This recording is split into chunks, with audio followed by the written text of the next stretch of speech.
इस एक्स्ट्रा या miscellaneous video में एक बहुत इंपॉर्टेंट थ्योरम डिस्कस करेंगे। ये 9th क्लास में आपने ट्राइंगल चैप्टर में पढ़ा हुआ है।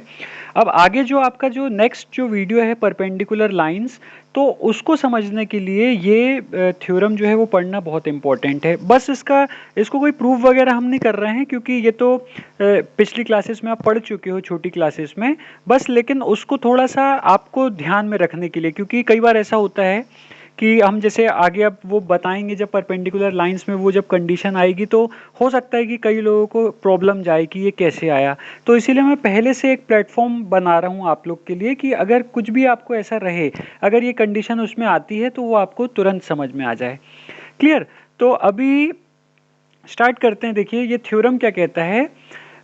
Measure of an exterior angle of a triangle is equal to the sum of remote interior angle.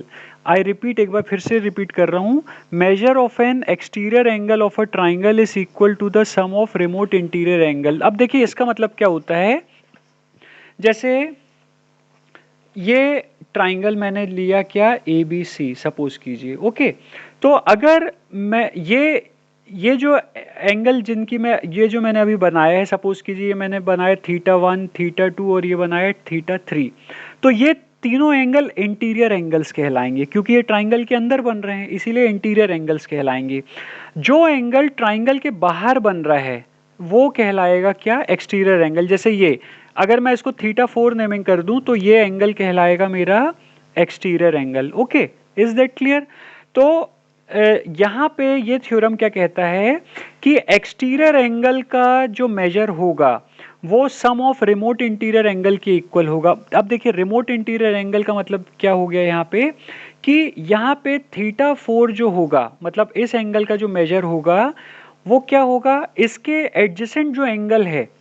देखिए θ4 के एडजेसेंट एंगल क्या बन रहा है, θ3। एडजेसेंट एंगल मतलब अब आप ये देख सकते हैं कि ये जो साइड है ट्राइंगल की, ये दो एंगल को शेयर कर रही है, एक θ4 और एक θ3।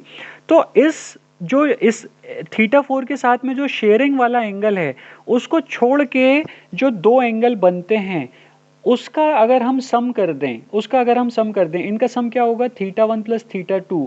तो ये जो θ1 प्लस θ2 है, ये इस एक्सटीरियर एंगल के बराबर आएगा।